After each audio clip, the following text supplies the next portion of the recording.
There are 28 students on campus, and at least 2 students in this course have body dysmorphic disorder in their clinical record. In a study by Science Daily written in 2006, they found out that 1 out of every 14 participants have body dysmorphic disorder written in their clinical record. However, this may not be factual due to the fact that when the clinics were diagnosing the patients, they weren't giving them the right questions. It is very important for everyone to know the problems that they may have within themselves because body dysmorphic disorder, or BDD, is very prevalent in a young adult's life. Body dysmorphic disorder is a very serious disorder that affects the general population. I personally have experienced the symptoms of the disorder when going to the gym, and I've seen how insecure I was with my body, and I still feel these symptoms to this day. Today, I will talk about body dysmorphic disorder in 3 ways. I will talk about the symptoms of BDD. I will then talk about how BDD affects a person in their daily life and their mental health, and I then will relate body dysmorphic disorder to other disorders that there's in this world. So leading on to my first main point, I want to bring out that there are many symptoms that BDD has that makes it common to the general person. However, Susan Cowden points out in an article about body dysmorphic disorder and eating disorder that was written in 2021 that any body area or body part may be the subject of concern. By subject of concern, I mean that anything that you see within my body, I may be insecure about. She also states that the individual has an obsession with one or more perceived defects that they in their appearance. And this defect, however, isn't noticeable to other people, but is very noticeable to the individual. And these individuals with BDD have done repeated actions and or thoughts in response to this effect. By this, it could be constantly looking at a mirror and judging their defect, and also comparing the body to someone that they see online. Another factor that contributes directly to BDD is a negative childhood, and that can be like consistent bullying. BDD shouldn't be thought of as a general category. It can be broken down to subcategories. And a good example of this was in Jerry Kenner's article about bigorexia or muscle dysmorphia, where he states that the bigorexia that some people feel about bigorexia is that it should be thought of as a type of body dysmorphic disorder.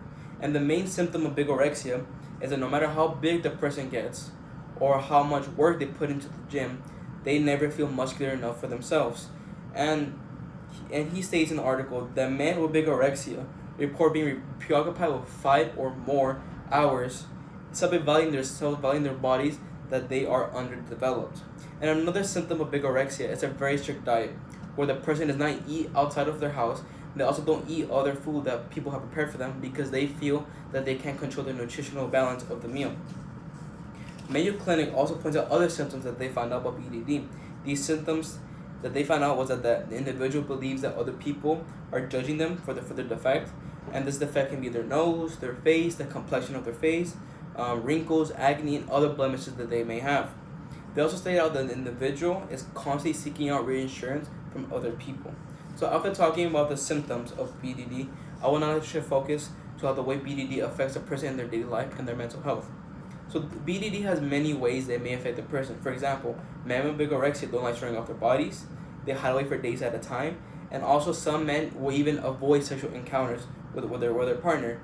Jerry Kenner in his article points out that the reason why they avoided sexual encounters is because it used up energy that he could be applying to bodybuilding. And a photo that I would like to bring up about bigorexia is this one right here. As you can clearly see, this person has worked hard and been dedicated to the gym for many years for the body that he wished to achieve. However, whenever he looks in the mirror, he sees some scrawny little kid when he started off as. And the quote perfectly depicts what BDD and bigorexia simulate, is that he's never good enough for himself. There are also many other complexions that there is with BDD, and Mayo Clinic points them out. Some are suicidal thoughts, substance misuse, health problems from behaviors like skin picking or physical pain, or risk of disfigurement due to the fact that they are repeatedly doing surgical interventions, whether the fact that they see within themselves.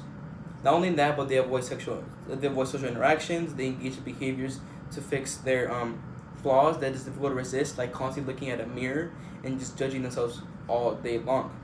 Susan McQueen points out in her article about BDD that people wear certain types of clothes that to hide their defect, like hats, scarves, or even wear makeup to hide the defect that they see themselves. So after talking about the general effects of BDD, I would now like to shift focus on how BDD is related to other disorders. So BDD has been shown to be related to other disorders. However, there are still some certain distinctions that they have. People that have eating disorders such as anorexia nervosa or bulimia nervosa and also BDD all share a common insecurity. Susan Cowden points out that this insecurity is their size, their shape, their weight, and their outward appearance that this individual has. As a result, 12% of people with BDD also have anorexia and or bulimia nervosa. Not only that, but Mayo Clinic also points out other disorders that can cause BDD or can be directly associated with body dysmorphic disorder. These disorders are obsessive compulsive disorder, eating disorders, major depression, and anxiety disorders. Not only that, but UCLA Health points out in the article about brain abnormalities similar in people with anorexia and body dysmorphia disorder is that people with anorexia nervosa and BDD all have similar abnormalities in their brain that prevents them to process and realize visual information, which is very important because this means that they are mentally almost disabled in the real world. So to conclude, we now know the importance of body dysmorphic disorder.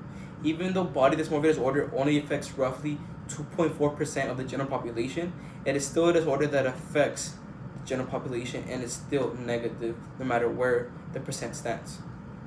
I first talked about the symptoms of body dysmorphic disorder. I then talked about how BDD affects a person in their daily life and their mental health. I then talked about how BDD is directly related to other disorders. All of this concludes that body dysmorphia disorder is a serious disorder that affects the general population. Even if you don't think that you may have this disorder or any other disorder, it's still important that you self-evaluate yourself. So because doctors may not be questioning you correctly, and it's important that you know what is wrong with yourself. Thank you for listening. I hope you have a wonderful rest of your day.